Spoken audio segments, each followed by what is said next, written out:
Near Marfa, Texas, a man driving home from work notices luminous points of light swirling on the plain. He stops his car and watches. Chills run up his spine.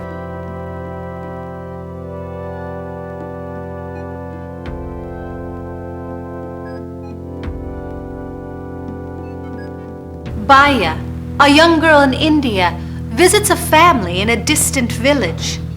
They claim they have never met her, yet she calls them all by name.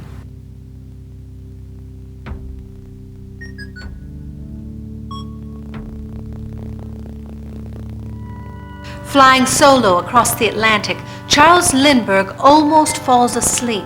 A voice whispers in his ear and wakes him, saving his life.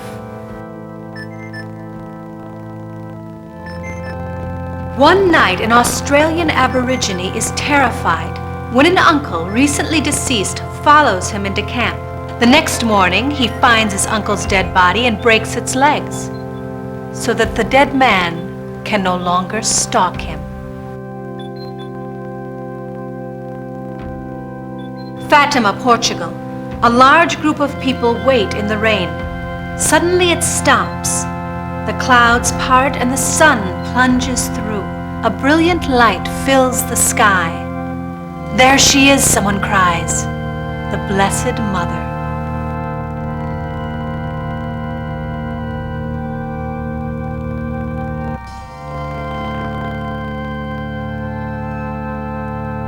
For most of human history, events such as these were considered a natural part of human life. Today, we consider them supernatural. What has changed? Historians of science and culture are documenting how the extreme materialism and dualism of the Western world arose in the 16th and 17th centuries in response to a challenge: the need and desire to gain mastery over the physical world. In Western culture, whose technological and military preeminence has enabled it to spread its dominant scientific paradigm throughout the world, reality has come to be limited to what we can know through our senses, or the instruments by which we extend these into the physical world.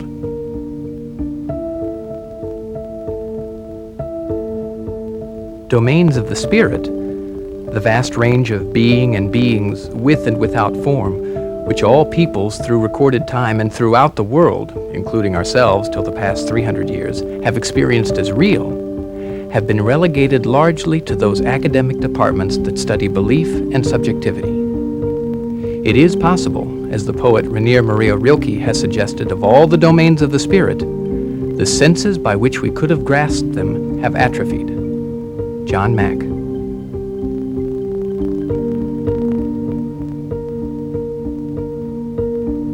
From the standpoint of our psychic evolution, the invention of scientific materialism was a powerful fetish for banishing, at least from our conscious minds, the primordial fear of hostile spirits.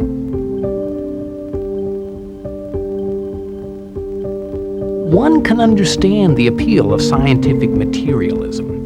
It deanimates nature. It wipes out mind, soul, and consciousness by reducing them to mere byproducts of biochemical reactions doomed to annihilation with the death of the body.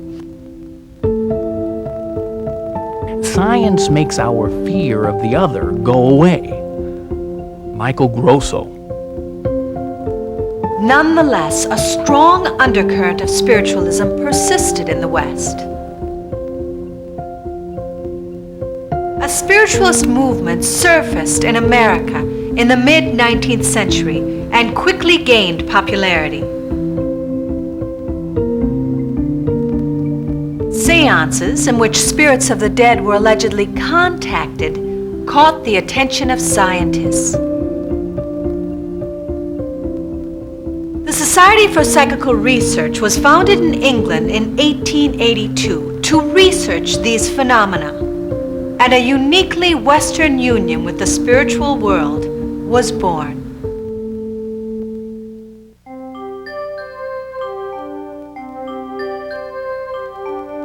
Parapsychology is the scientific study of experiences which, if they are as they seem to be, are in principle outside the realm of human capabilities as presently conceived by conventional scientists. Thus, parapsychological phenomena ostensibly indicate the operation of factors unknown to or unrecognized by orthodox science, so-called paranormal factors. H.J. Irwin. Parapsychologists have focused their studies around three broad categories of paranormal activity: extrasensory perception, psychokinesis, and the survival hypothesis.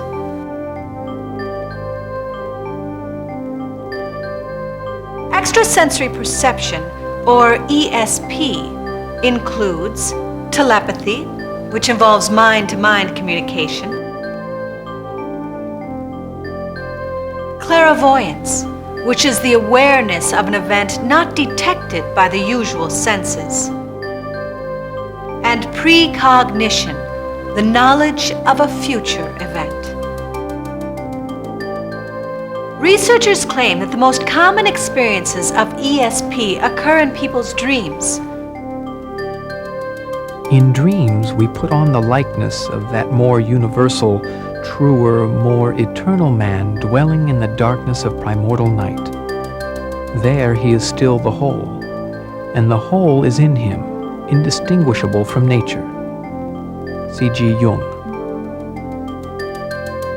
A chilling illustration of precognition is found in the troubling dream of President Abraham Lincoln, which he documented in his journal of April 1865. I retired late. I soon began to dream. There seemed to be a death-like stillness about me. Then I heard subdued sobs, as if a number of people were weeping. I thought I left my bed and wandered downstairs. There the silence was broken by the same pitiful sobbing, but the mourners were invisible. I went from room to room. No living person was in sight, but the same mournful sounds of distress met me as I passed along. It was light in all the rooms. Every object was familiar to me, but where were all the people who were grieving as if their hearts would break? I was puzzled and alarmed. What could be the meaning of all this? Determined to find the cause of a state of things so mysterious and so shocking, I kept on until I arrived at the East Room, which I entered. Before me was a catafalque, on which rested a corpse wrapped in funeral vestments. Around it were stationed soldiers who were acting as guards, and there was a throng of people. "Who is dead in the White House?" I demanded of one of the soldiers. "The president," was his answer. "He was killed by an assassin." Then came a loud burst of grief from the crowd, which awoke me from my dream. I slept no more that night. Although it was only a dream, I have been strangely annoyed by it ever since.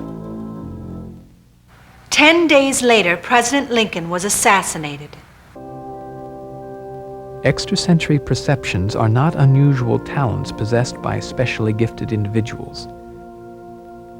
They are normal, unconscious events. Dr. Andrew Weil.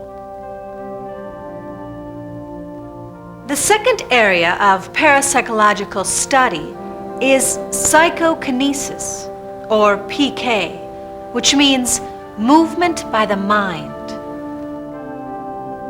A PK experience entails an apparent mind-over-matter effect. That is, a case where an individual's thoughts or preferences appear to have had a direct influence upon the structure of the physical environment. The influence seemingly occurs without the mediation of recognized physical energies or mechanisms, particularly those comprising the human motor system. In the popular view, PK probably would be most strongly exemplified by the spoon-bending performance of the Israeli psychic Uri Geller, or by the apparently paranormal displacement of objects by the Russian psychic Nina Kolodina. Psychokinetic experience, however, need not involve observable movement. The stopping of a clock at the time of a loved one's death, for example, commonly is construed as an event of the mind over matter variety. H.J. Irwin. PK has been recorded since ancient times in descriptions of the feats of holy men and wizards. Levitation, miraculous healing, invisibility, luminosities, apports, and the movement of objects without visible cause. The evil eye, a widespread folk belief that certain individuals can harm and kill with a glance, is a form of PK. PK can also occur in hauntings and cases involving apparitions.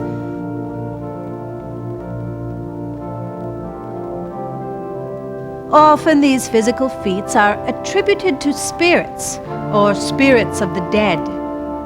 Rosemary Ellen Gulley. The fact that the fall of dice can be influenced by the mental states of certain individuals seems now to have been established beyond the possibility of doubt. The same is true of extrasensory perception. Apparent examples of it are constantly turning up in ordinary life.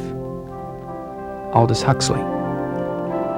The third area of parapsychological interest involves what is called the survival hypothesis, and asks one of the most enduring but basic questions of humankind.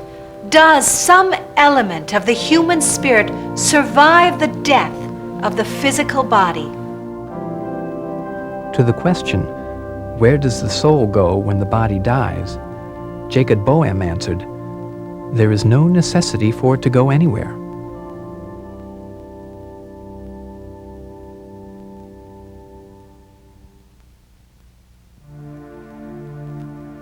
Parapsychologists seek the answer by studying a wide range of phenomena, from out-of-body, near-death, and past life experiences, to reports of psychic mediumship and alleged cases of apparitions and poltergeists. But while contemporary Western culture seeks empirical evidence of a life after death, the notion of a surviving spirit and a complex spiritual world has been an unquestioned faith throughout most of human existence. Man first attained the idea of spirit by reflection on experiences such as sleep, dreams, trances, shadows, hallucinations, breath, and death. And by degrees extended this conception of soul or ghost until he peopled all nature with spirits, from among which one supreme being was finally raised above all. Lewis Spence. As far back as 500,000 years ago, anthropological evidence suggests that ancestral humans ritually ate the brains of their dead, hoping to ingest the power or spirit of those who had died. Burial sites have been unearthed, 150,000 years old, in which the corpse has been finely adorned and supplied with provisions, as if embarking on an afterlife. Similar practices exist among many tribal cultures today. It is impossible not to be struck by the strength, and perhaps we may say the universality, of the natural belief in immortality among the tribal people of mankind. With them, a life after death is not a matter of speculation and conjecture, of hope and fear. It is a practical certainty which the individual as little dreams of doubting as he doubts the reality of his own existence. Sir J.G. Fraser. As a man passes from dream to wakefulness, so does he pass at death from this life to the next. Bhagavad Gita. Among the world's civilizations, the ancient Egyptians developed one of the richest cosmologies of the afterlife known to humankind. In Egypt, life after death was thought to be a natural continuation of life on earth. Different Egyptian manuscripts delve in detail into the nature of those parts of man which live on after death. There is the Sahu, or the spiritual body, the Ka, or double, which can separate from the physical body and travel at will. The Ba is the principle of life which dwells in the Ka, much like the heart of the physical body. The Klu is the radiance of being in eternal life, and the Sekhem is the form through which a man exists in heaven. Jeffrey Mishlove. The Egyptian Book of the Dead detailed not only various aspects of the spirit, but laid out a complex system of rituals and funeral rites necessary to ensure the comfort and well-being of the dead in the afterlife.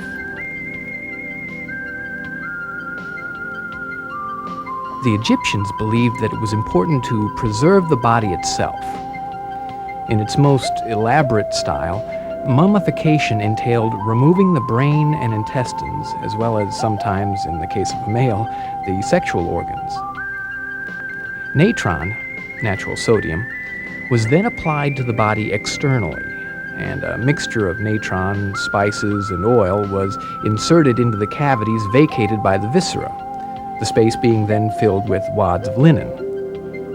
Fragrant spices and oils were applied externally too, and the whole body was carefully bandaged with linen before it was placed in a coffin.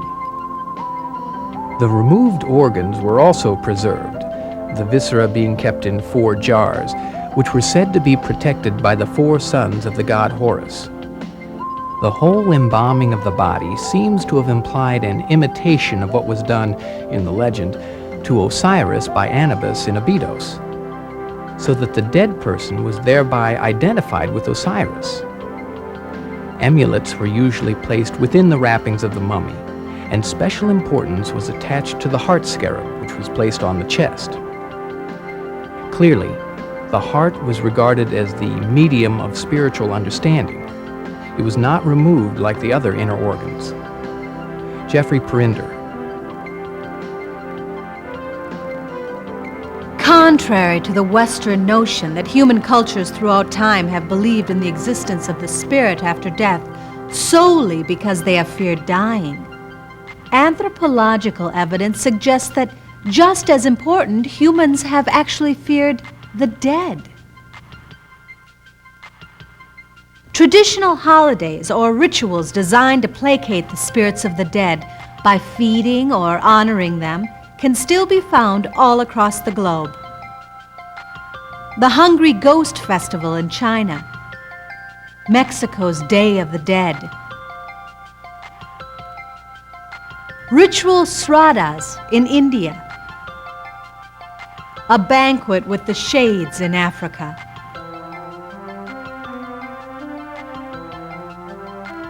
The primordial fear of the dead and the enormous paranoia it presupposes is probably still part of the heritage of our collective psyche.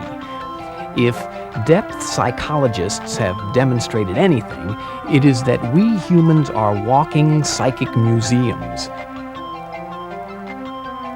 Each of us carries inside ourselves the psychic archaeology of the species. The nameless terrors that plagued our ancestors have been repressed, but not uprooted. Michael Grosso.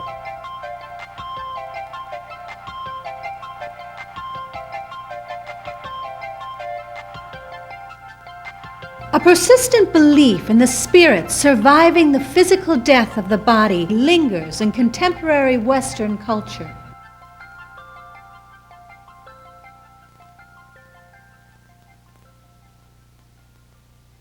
Great is life, and real and mystical, wherever and whoever.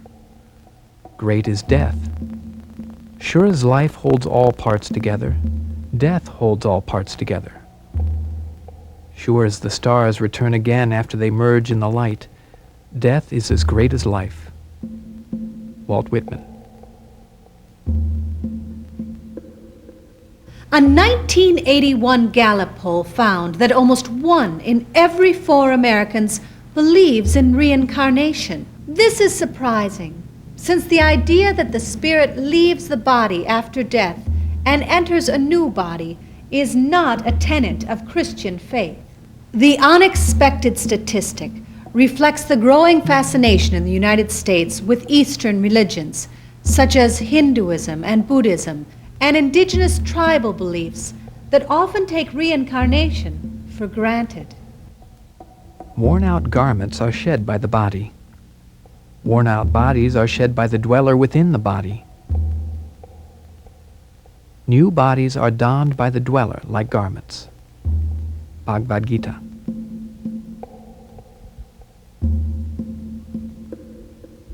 One common characteristic of tribal beliefs about reincarnation is that the spirit of a deceased person undergoes a division after death.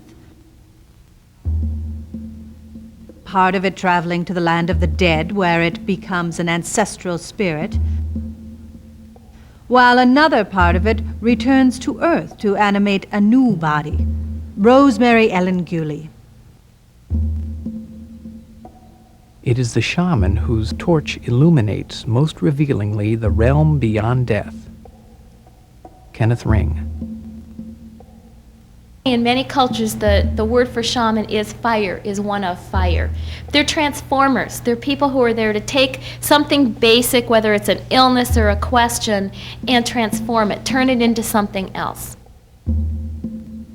The shaman's is an ego death that may miss real death by no more than a hair's breadth. We are not referring here to a mytho-poetic imagination of death in the form of allegories and archetypes. The death experience of the shaman is a dangerous walk on a tightrope between this world and the beyond. Holger Kullweit. This man recounted his experience as at first having just felt very loosened up and light during the dancing, and then all of a sudden being seized by this incredible pain accompanied by nausea. And it was at that point he said that he felt like he just flew out of his body and the world became nothing but a collection and a rendition of lights, all kinds of lights, and he felt very lost. And he said at this point he typically feels very lost, so what he does is he calls on his guide, his spirit who helps him during these expeditions, these excursions, to guide him through all these different lights and light forms. He said that he zoomed through lights and he would reach a place where there were what I would call portals, kind of like doors or shapes, or I think he actually called them like caverns, and he would just have a sense, or his spirit guided him to have a sense, is how he actually put it, into one of these cavern doors. And he said it was very dark, it was very shadowy in this particular case, and he had a sense of just being suspended someplace outside of time, where no time existed, but feeling the presence of this being that he's been familiar with before. He said that he then spoke to the gods, but that they would not appear for him in shape, though they would with other healers. Some of them could see them, that he could just hear them. And in this particular case, there were two voices that were arguing about the soul. Who was going to take this soul? One he called one of the lesser evil gods, and one was a higher good god. I think that was the phrase that he used, and he could determine by their tones of voices which ones were which. And they were arguing about who was going to get this soul. And he said he felt like his job was to step in and say, neither of you can have this soul at this time. I'm taking this soul back. He said at that point he would feel like the spirit who accompanied him actually entered his spiritual body and gave him strength and gave him power to set up energy. He called it a light force, I think is the word. A light skin is the phrase that he used. And he would put this up in the shadowy world against these other gods, snatch up the soul that he said felt like a feather. That's the word that he used to describe it. And then very, very quickly, he had to turn himself around and go back out through. And then he said the next thing you knew, he just like popped up back again in his body. An out-of-body trip on the brink of death, an abduction through strange dimensions, a vision of a light goddess, or a meeting with a mysterious men in black. Such experiences may be telling us something about the afterlife. The region of the afterlife, in any case, must envelop and at certain points intersect with this life. Michael Grosso. The reports of people who have had near-death experiences are well documented and offer compelling evidence that the spirit survives after death. Swedenborg suggests 3 places after physical life. There is heaven and hell, and there's the world of spirits. And when a person dies, they enter the world of spirits. That is similar to the phenomenon that many people have talked about when they have had a clinical death. They talk about going through some kind of tunnel and meeting beings at the end of this tunnel. Of course, the people who have the near-death experience, they have come back to tell us about it. They sometimes meet family. Some people describe a being of light that they meet. Some people have described this as Jesus. Some people have described it as angels. Some form of educational discussion goes on. And then, of course, the person has always come back. That's the near-death experience. Many times, according to Swedenborg's writings, when angels want to communicate with us, that is the area where the communication takes place, in this intermediary level known as either the spirit world or the world of spirits. The seat of the soul is there, where the outer and the inner worlds meet. Novalis.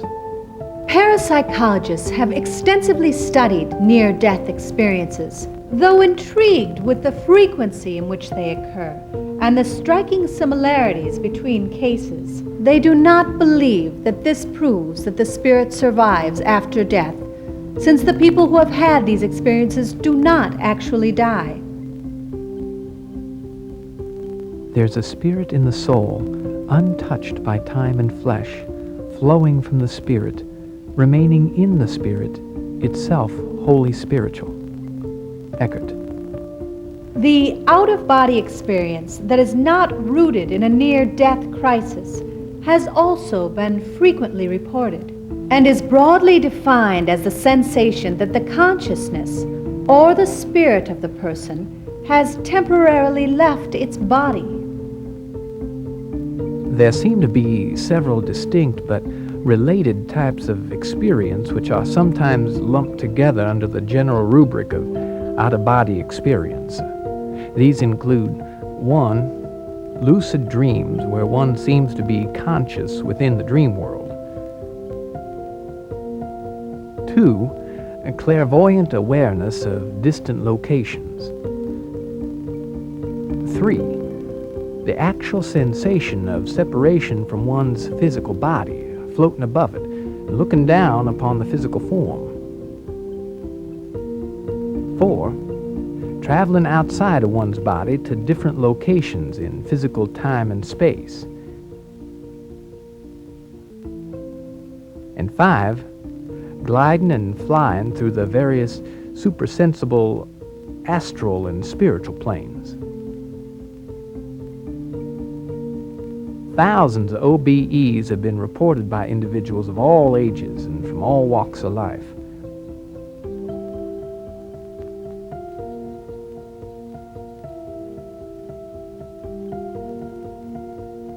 Such experiences have played a major role in the shamanistic rites and esoteric schools of many cultures. Jeffrey Mishlove. The Peruvian shaman with whom I've worked with the most down in the jungles out of Iquitos, and he'll describe to me a typical experience as leaving his body. He sees the mother ayahuasca, who is the goddess of the ayahuasca vine, which is the medicine that he is most familiar with, and that she will lead him out of his body, and she will show him where it is he needs to go and what spirits he needs to communicate with.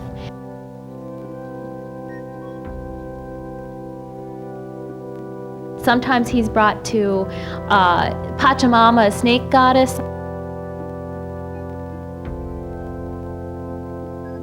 Sometimes he's brought to an evil spirit that's shadowy. Sometimes he's brought to a different world.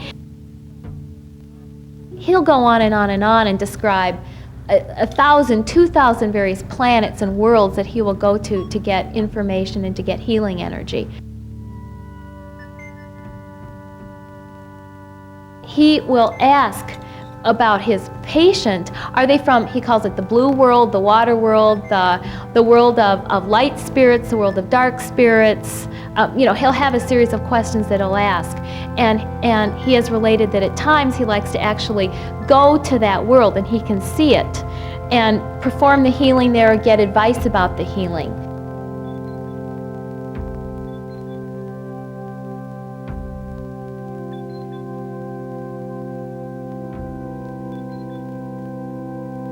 They'll use any kind of natural substance, changing it in, coaxing a spirit into it, calling a spirit out of it, and open up the world so that they and other people that they're working with can see the spiritual presence.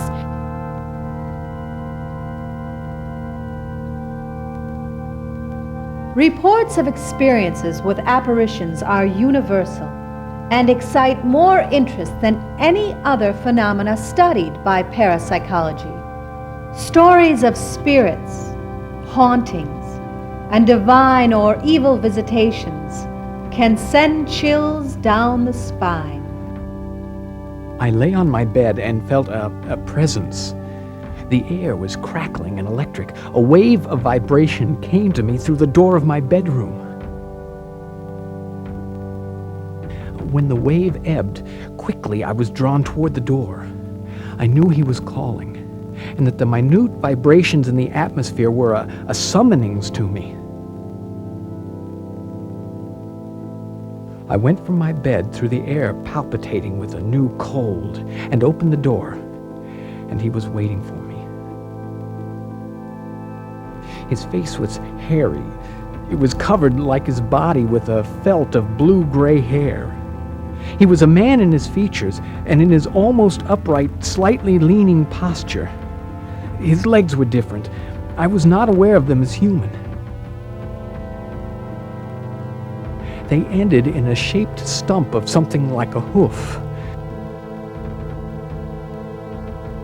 There was a shining aura about him.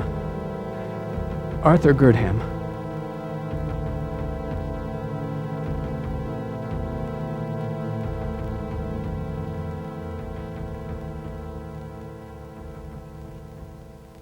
In cases where the apparition is perceived as a divine or mythological figure, as in Girdham's experience with the demon, the physical form the vision takes usually conforms to what the subject expects to see, according to their cultural background.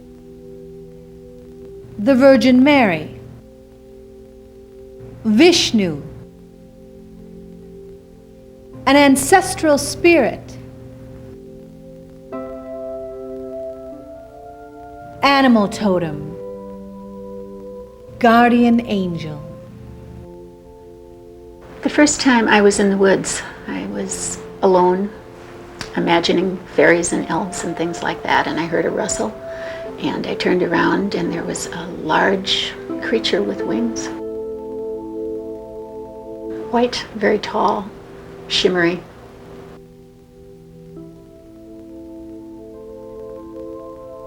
an amorphous form, a being. Apparitional experiences can occur while wide awake, while having a dream, or in a trance state. The apparition most commonly experienced is that of an actual human being, either living or dead, who is known to the person who perceives it. The apparition may appear at a time of crisis, such as when the person who is seen has died or is dying. I have worked most recently as a hospital chaplain and now as a spiritual director in private practice, and I hear these stories a lot. When I began working in hospitals, I would see them. I would see the angels. So it's like all those childhood images came back again. I would see them particularly around people who were dying.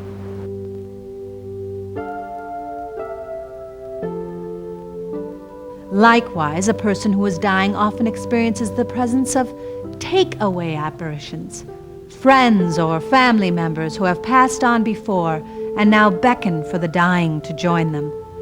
Take-away apparitions are often accompanied by a mythological spirit, such as an angel or a god of death. The angel that comes to help people die is much larger. It's a very large presence, brilliant light, a kind of light that we don't experience with our physical eyes, and huge. And I see them stand at either side of the bed, and it looks as if they're rocking the soul out of the body. And there's a sense of incredible love and peace. I see them all the time. The apparitions usually have a comforting effect on the person in crisis, seemingly relieving all anxiety and pain.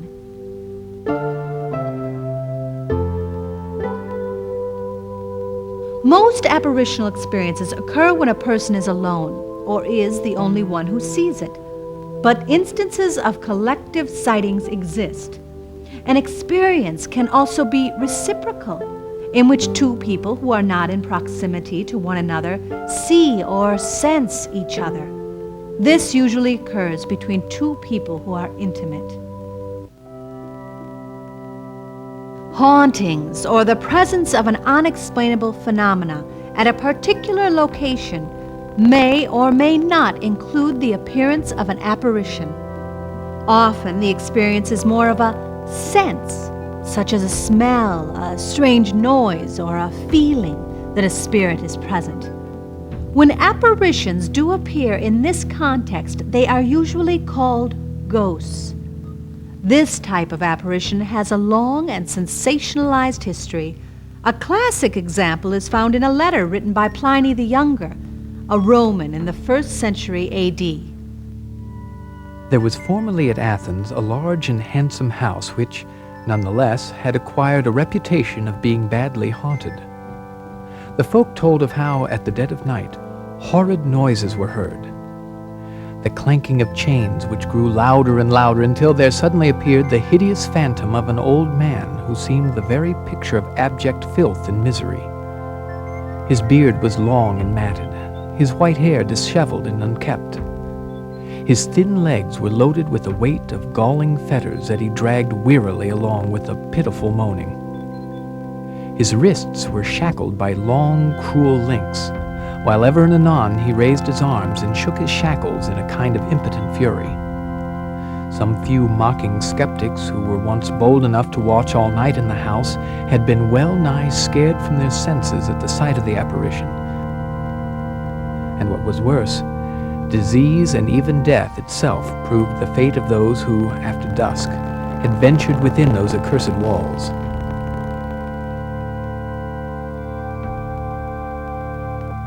Parapsychologists have studied apparitional experiences exhaustively, but their findings are largely inconclusive.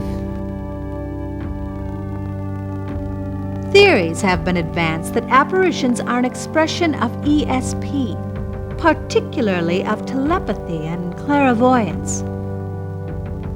Other theories propose that apparitions are the externalized projections of a person's unconscious mind.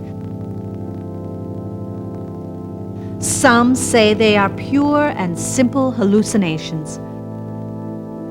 Nonetheless, researchers have failed to account for a large number of apparitional experiences. Hoaxes and cases of fraudulent research have further confused the matter.